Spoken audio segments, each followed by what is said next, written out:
샬롬 로중 읽어주는 제입니다. 오늘은 2월 27일 월요일 로중입니다.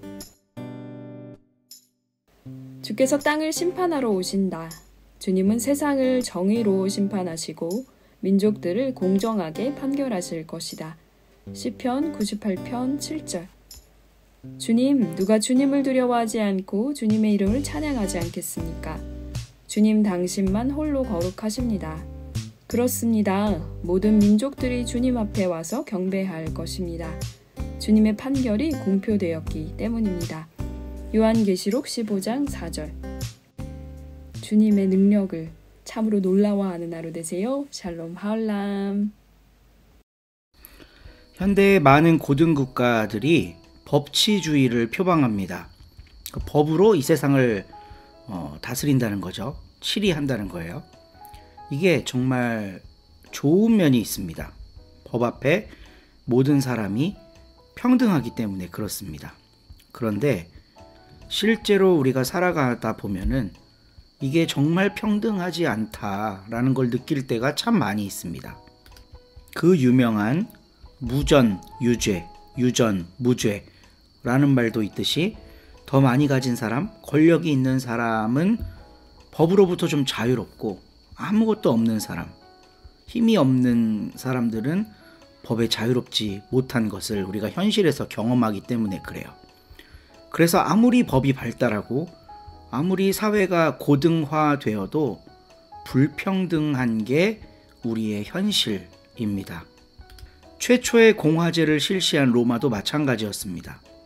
시민이라고 할 수 있는 소수의 그 계급들만 법의 혜택을 받고 대다수의 사람들, 특히 로마의 식민지 치하에 있던 사람들은 그 법의 혜택을 전혀 받을 수가 없었어요.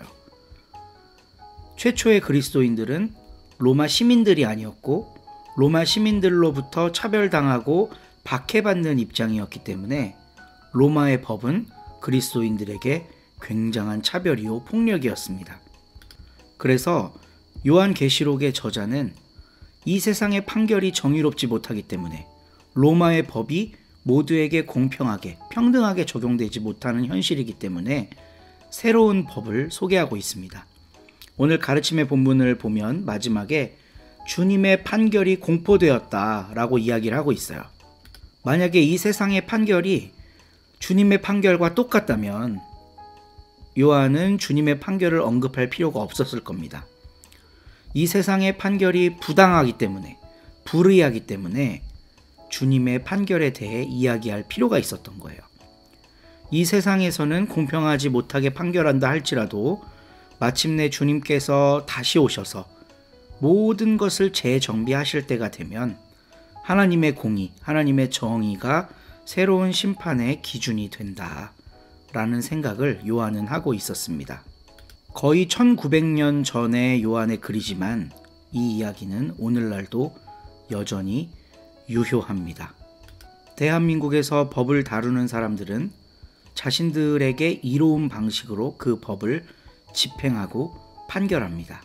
그러나 하나님의 판결은 어떨지 아무도 알 수가 없습니다. 하나님만 아시죠. 믿음의 사람은 하나님의 판결을 기준으로 행동하고 생각합니다. 하나님은 지금 우리가 살아가고 있는 세상을 어떻게 바라보고 계실까? 우리가 살아가고 있는 이 삶의 작동 원리에 대해 하나님은 어떤 판단 기준을 가지고 계실까? 이것을 묻는 것이 그리스도인입니다. 이것을 물으며 이번 한 주간을 보내는 우리 서로님들 되기를 간절히 소망합니다. 좋은 한 주 되세요. 9장. 내가 자유인이 아닙니까? 내가 사도가 아닙니까? 내가 예수님 곧 우리 주님을 뵙지 못했습니까? 여러분이야말로 주님 안에서 내가 이룩해 놓은 업적 아닙니까? 내가 다른 사람들한테는 사도가 아닐지라도 적어도 여러분한테는 내가 사도입니다. 주님 안에서 내가 맡은 사도 직무를 인정하는 도장이 바로 여러분이니까요. 나를 신문하는 사람들한테 내놓는 나의 변론은 이것입니다. 우리에게는 먹고 마실 권리가 없단 말입니까? 우리에게는 다른 사도들과 주님의 형제들과 게바가 하듯이 믿는 자매인 아내를 데리고 다닐 권리가 없단 말입니까? 오직 나하고 바르나바한테만 일하지 않을 권리가 없는 겁니까? 도대체 누가 자기 비용을 들여서 군복무를 합니까? 포도밭을 일구고 그 열매를 먹지 않을 사람이 어디 있습니까? 또는 양떼를 치고 그 양떼의 젖을 먹지 않을 사람이 어디 있습니까? 내가 사람들의 방식대로 이런 것들을 말하는 것이 아니지 않습니까? 율법도 이런 것들을 말하지 않습니까? 모세의 율법에 이렇게 적혀 있잖아요. 소가 곡식을 밟아 떨 때에는 입에 망을 씌우지 마라. 하나님이 소를 걱정하시는 것이 아니지 않습니까? 확실히 우리 때문에 말씀하시는 것 아닙니까? 우리 때문에 이렇게 적혀 있는 겁니다. 밭을 가는 사람은 밭을 갈 때 마땅히 희망을 품을 수 있어야 한다.